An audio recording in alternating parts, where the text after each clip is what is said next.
Mesdames, Messieurs, bonjour et bienvenue sur Bourse News. J'ai l'immense plaisir aujourd'hui d'accueillir Madame la ministre de l'économie et des finances, Madame Nadia Ftah Alaoui, pour parler un peu de macroéconomique et de la situation économique dans le royaume. Madame la ministre, bonjour. Bonjour, merci pour l'invitation. Merci à vous d'avoir accepté de répondre à nos questions. On va essayer de parler un peu avec vous macro aujourd'hui et parler un peu de ce fameux contexte macroéconomique qu'on vit actuellement au Maroc, hein, peut-être un paradoxe qu'on va essayer de comprendre avec vous aujourd'hui.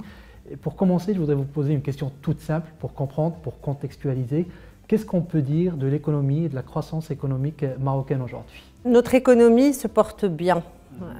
Ces dernières années, on disait qu'elle était résiliente. Je pense que là, on est passé à une étape encore plus intéressante, une économie dynamique, avec de très bons résultats et avec ce palier de 4% qui sera, Inch'Allah, largement dépassé dès 2025. Alors déjà sur le premier trimestre, on a eu une croissance à 4,8, c'est impressionnant, hein. On parle du début des années 2000, même la Banque centrale, supposée neutre dans ses commentaires, a beaucoup salué cette croissance-là. Selon vous, qu'est-ce qui tire aujourd'hui la croissance du Maroc? Je pense que notre économie est bâtie sur des fondamentaux de longue date.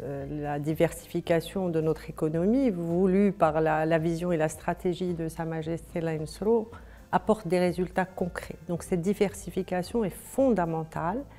L'intégration, on va dire, dans les chaînes de valeur globale est extrêmement importante. L'ambition aussi, c'est important, et le message de confiance qui compte aujourd'hui. Ce qui est important aussi, c'est que notre pays, en dépit des crises qu'on a vécues, et on n'a pas manqué, on va dire, d'accidents de parcours pendant au moins ces 4 dernières années, nous n'avons pas arrêté notre trajectoire de réforme, d'attractivité pour les investissements, de faciliter l'acte de travailler et d'investir, et ça, c'est vraiment quelque chose de fondamental. Donc des secteurs forts qui aujourd'hui apportent de véritables résultats, font de la croissance, et des réformes structurelles qui facilitent encore plus, on va dire, l'acte d'investir et créent les conditions de la croissance. Je voudrais qu'on s'arrête un moment sur ce fameux paradoxe qu'on est en train de vivre aujourd'hui au Maroc, lié à nos finances publiques. Alors peut-être que le grand public ne le voit pas, le citoyen lambda ne le voit pas parce qu'il ne va pas aller chercher ces données-là, mais nous sommes sur une dépense d'investissement très importante, notamment dans cette loi de finances 2024, et pourtant on voit que les déficits ne se creusent pas et on a même des anticipations d'amélioration du déficit à la fin de l'année. Comment expliquer ce paradoxe? Bien, je pense qu'il était de la responsabilité du gouvernement, mais c'était l'engagement de dire nous devons bâtir l'État social et trouver son financement durable, mais d'un autre côté, créer les conditions de la croissance économique. Donc, la protection sociale, il faut la voir comme bien sûr une dépense, c'est comptabilisé comme ça, les règles sont celles-ci, mais c'est un véritable investissement dans le capital humain qui est fondamental pour les générations futures, mais aussi pour attirer plus de gens dans le secteur formel, pour créer des emplois, et ça fonctionne aujourd'hui. Deuxième sujet, ce sont les investissements publics. Ces investissements publics sont dans une phase intéressante. Nous complétons le maillage pour certains sujets. La LGV en est une, continuer les barrages, les routes, mais surtout faire que ces infrastructures soient productives. Et je prends pour exemple Tangemed qui est un succès. Donc nous avons une infrastructure qui aujourd'hui accueille du renouvelable. On est très fiers, c'est le seul port qui est complètement en énergie renouvelable, avec une zone industrielle qui marche, mais qui va permettre que Nador West Med, demain, qui est aujourd'hui un investissement, on va dire, en infrastructure, devienne également un pôle industriel. Ça, c'est fondamental. Cet investissement aussi, qui est un investissement public, du fait du décret des marchés publics, mais d'une volonté forte du gouvernement, ruisselle réellement sur l'économie. Parce que, en faisant cet investissement, nous avons privilégié chaque fois que possible le partenariat public-privé. Nous avons encouragé l'emploi local, les entreprises locales, fait de la place aux petites et moyennes entreprises. Donc on voit une enveloppe dépensée par l'État, mais via l'entreprise marocaine, et ça crée des conditions de croissance. Enfin, on a des ressources qui augmentent, une très belle réforme fiscale que nous avons implémentée de façon disciplinée, l'IS, puis la TVA, puis réduit l'impôt sur les revenus en baissant les taux, je le rappelle, de beaucoup de produits sur la TVA, de l'IS, mais qui a permis d'augmenter à plus de 2 chiffres tous les ans la recette, en élargissant l'assiette, en rendant, on va dire, les conditions de recouvrement de l'impôt quelque chose de naturel. Et là, je salue le travail, on va dire, de l'administration, mais également la citoyenneté des entreprises marocaines et des particuliers, parce que cette recette est ce qui nous permet aujourd'hui de, on va dire, d'expliquer ce paradoxe et de préserver la trajectoire de plus en plus saine de nos finances publiques. Très bien. Alors, toujours dans cette lignée-là, donc vous l'avez expliqué, un bon effet de levier grâce à la mobilisation du privé, une amélioration des recettes fiscales. Si on devait regarder aujourd'hui quels sont les principaux chantiers sur lesquels vous travaillez, notamment sur le volet financement, marché financier, marché des capitaux, quels sont ces volets-là, puisque là aussi l'amélioration de ces chantiers-là va permettre aussi de continuer à financer cette croissance? Effectivement, le financement est un vrai sujet, mais j'ai une vraie croyance que quand les projets sont beaux et sont pérennes, on trouve les financements. Notre pays, Dieu merci, a d'abord un secteur financier qui est mature et solide. Évidemment avec une prédominance du secteur bancaire, mais nous œuvrons à ce que le secteur bancaire continue son rôle de financer l'économie, l'inclusion économique, les grands chantiers.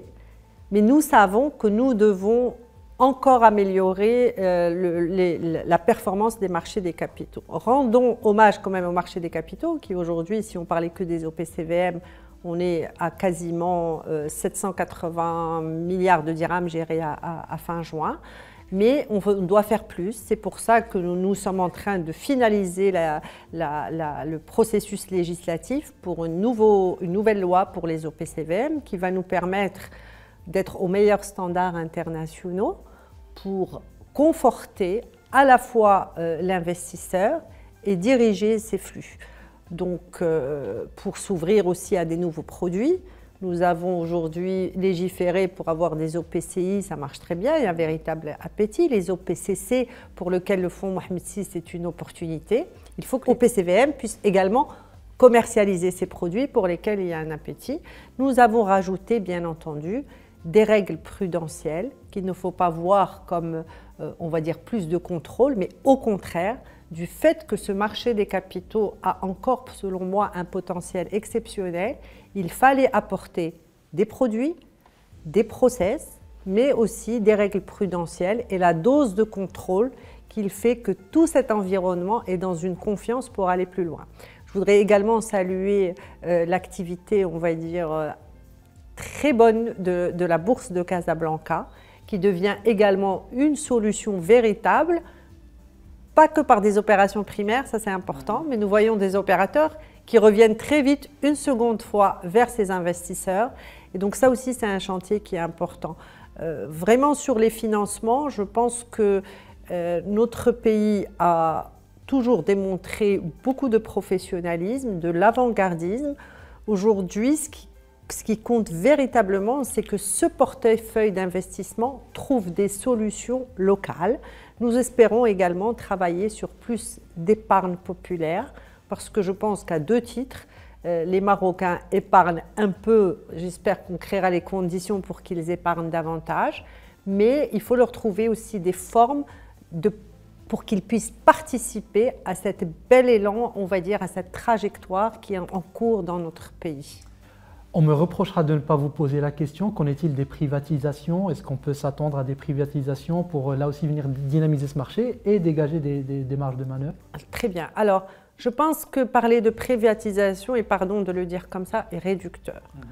Je vais revenir en fait sur la réforme des établissements et entreprises publiques, et dans le cadre de sa réforme, je pense que notre pays, sous la vision éclairée de Sa Majesté, a franchi une étape exceptionnelle, qui est le fait qu'aujourd'hui nous ayons une politique actionnariale de l'État. Très peu de pays dans le monde l'ont, puisque la privatisation est une solution pour éventuellement monétiser un actif, s'ouvrir à de l'expertise, mais que voulons-nous avec le portefeuille de l'État? Ça, nous l'avons clarifié, nous avons une politique actionnariale qui est passée à travers, on va dire, un processus d'approbation extrêmement discipliné. Donc aujourd'hui, nous avons clarifié avec les départements ministériels, avec l'ensemble du gouvernement, avec les établissements eux-mêmes, quand nous avons une valeur ajoutée, nous restons dans le secteur en s'ouvrant. Quand il n'y a plus de valeur ajoutée, nous pouvons considérer la privatisation. Donc sur la privatisation, oui, comme une des solutions parmi d'autres, et nous allons bientôt introduire dans le circuit législatif une réforme, on va dire, de la loi sur la privatisation, mais il faut davantage le voir comme la mise en œuvre d'une politique actionnariale de l'État. Maintenant, je pense qu'effectivement, dans ce portefeuille des établissements et des entreprises publiques, certaines peuvent avoir recours au marché. Est-ce que l'introduction en bourse est la seule solution? Je pense qu'aujourd'hui, vous le savez, vous êtes, on va dire, un fin connaisseur des marchés financiers. La panoplie entre le crédit bancaire et le capital de produits est vraiment très très large, et dans ces produits aujourd'hui, il faut qu'on soit plus imaginatif, plus innovant pour dire, avant d'ouvrir le capital, parce que c'est quand même un acte qui peut être à long terme, avoir des conséquences, ou qui peut être un choix, pas définitif, mais un choix lourd de conséquences, on peut trouver d'autres solutions. Et vous avez vu que nous avons beaucoup d'établissements publics qui aujourd'hui font de la titrisation, font des émissions obligataires. Des OPCI. Voilà. Et donc, le marché financier suit, comprend les enjeux de ces établissements publics, sont séduits par leurs projets et leur fournissent d'autres solutions que la pure introduction en bourse. Merci pour cette vision globale autour des marchés des capitaux. C'est toujours bien de le rappeler, c'est un ensemble et les instruments sont de plus en plus nombreux grâce aux différentes réformes que vous avez évoquées. Merci beaucoup pour votre temps et pour vos réponses.